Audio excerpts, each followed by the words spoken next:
main point that I'm going to make tonight, and I'm going to make it over and over again, and Nina just made it, is this political revolution is not about Bernie Sanders, it's not about Lee Turner, it is about you and millions of other people.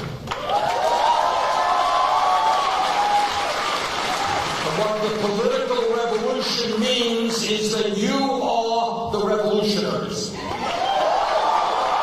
And what this campaign has shown, not just in winning 13 million votes, but in taking on the establishment all over this country, what it has shown is that millions of people are prepared to stand up, fight back, and create the nation we know we can become.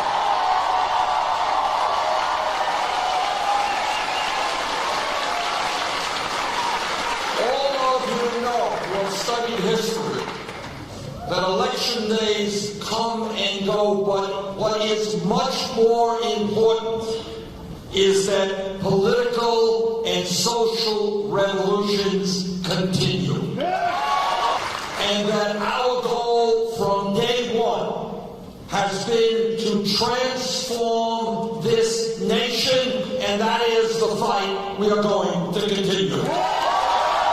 Think about the fight for 15. All right?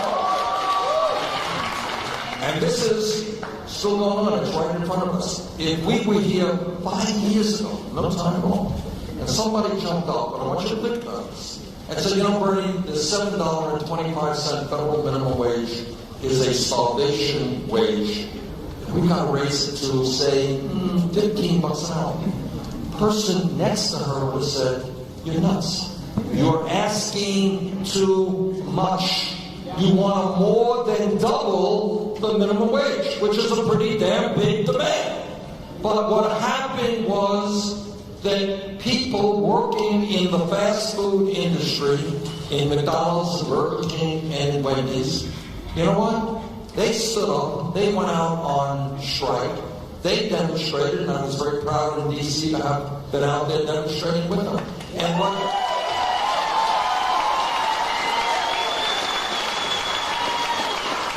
what they told the American people from their hearts, and I listened to them, is we can't make it on $8 or $9 an hour. Do the arithmetic. Try to feed a family at $9 or $10 an hour. You can't do it. We need $15 an hour. And then as that idea percolated throughout this country and in Seattle, some very brave city councils out there, they said, you know what? We're going to pass $15 an hour. And then the folks in San Francisco and Los Angeles, $15. And in California and New York State, $15. So here is the point. What the system is designed to do, what corporate media is designed to do, is to tell you that we cannot achieve real change. That the only thing that you can accept is incremental, tiny little changes. And what our campaign has been about and is about is saying, sorry, we're thinking big, we want real change.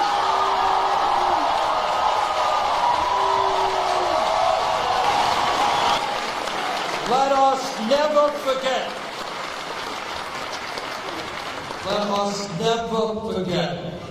that war must be the last response, not the first response. We understand that Trump is it's hard almost to imagine a man who has such limited capabilities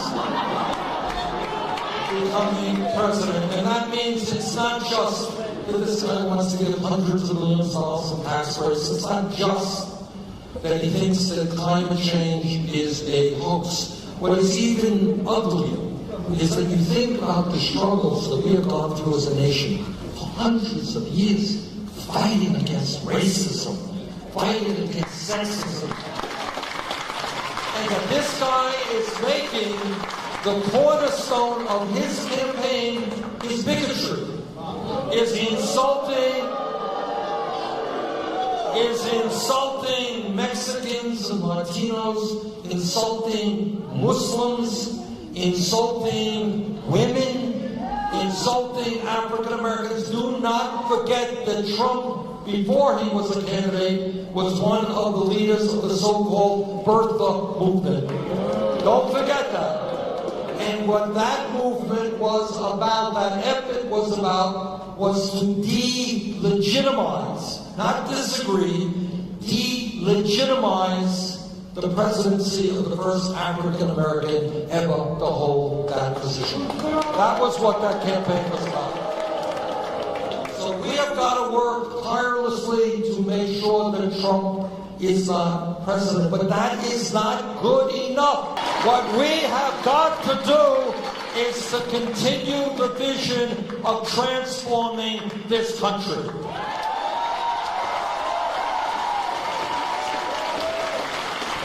And the most important way I know that we can do that is for all of us to get involved in the political process. We need great people on school boards, on city councils.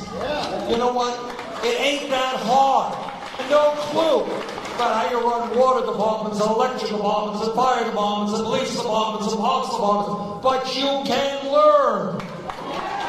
So what we have got to do with the revitalization of democracy is getting people getting their hands dirty. Don't be afraid of what you don't know. On your worst day, you'll likely know a lot more than some of these other guys who have the power. So,